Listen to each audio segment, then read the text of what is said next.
I really love being out in the open and putting a seed in the ground and kind of watching it grow and being able to, enjoy the reward of watching it grow all season long and harvesting it in the fall.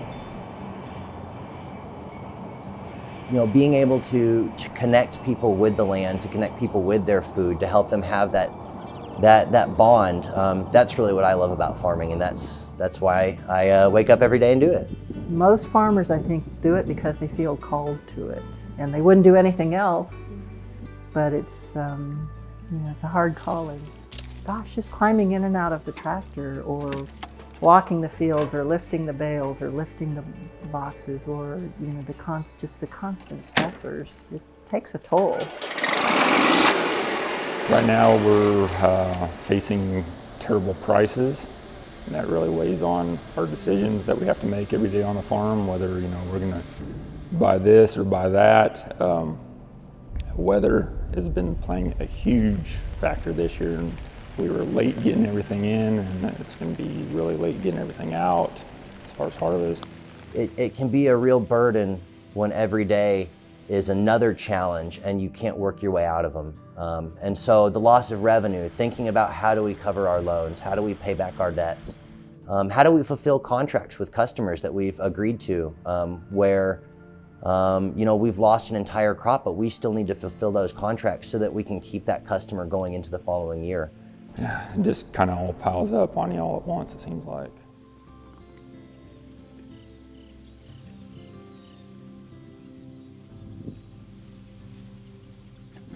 It's just one of those deals where my father had passed away, and I was kind of mopey, and I just wasn't really feeling like myself. And my wife's like, "Hey, I think it's time to maybe talk to your doctor." And I'd had a physical scheduled with my primary doctor, and he's like, "It's okay."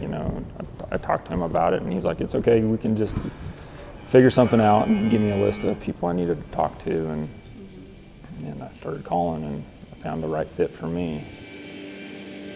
I was kind of skeptical because I'm a farmer. We don't do stuff like this, and but it did help. I mean, it really was kind of eye-opening to come at it a different way, and she gave me some tools that I'd never ever thought about using to kind of help combat some of the stress and some of maybe the anger issues I was having in certain situations.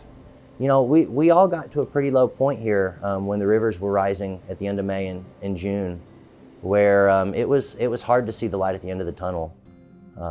I didn't personally go see anybody, and I should have. And I think about that quite a bit now.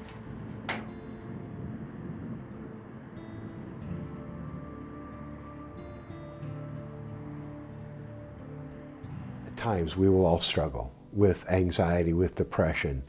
When it becomes a problem is when we don't address it and we don't take care of ourselves or take care of each other, then what happens is it becomes worse, and then again we start to isolate.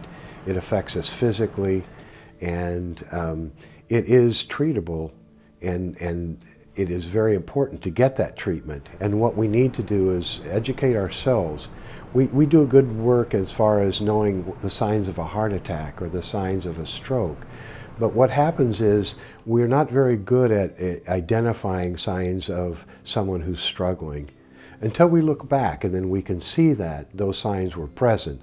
So educating ourselves in the signs of what it looks like when someone is struggling and not doing well.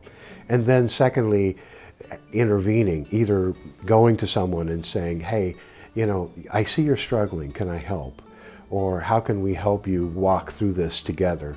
Here at Headquarters, Inc., we are the largest and most comprehensive suicide prevention organization in the entire state of Kansas. We provide resources and services to all 105 counties. So regardless of where you happen to be living, there are services that are available through our office.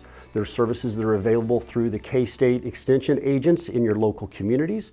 There's resources available through mental health facilities and hospitals right in your own communities.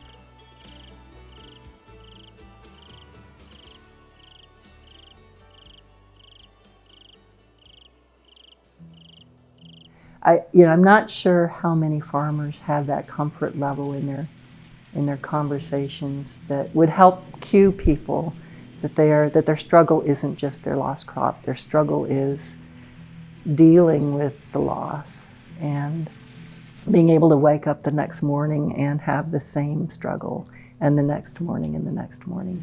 So I think the best gift we can give that special community of farmers who do so much for us, most of the time unrecognized work, is to somehow help bring those conversations out, help be a safe person to really talk about the deeper things that need to be said, and when they're not, they can lead to, ill health, they can lead to the sense of lack of well-being and depression, and sometimes farmers have, sadly, a high suicide rate. And just knowing the national data, knowing the data around Kansas, we have a problem.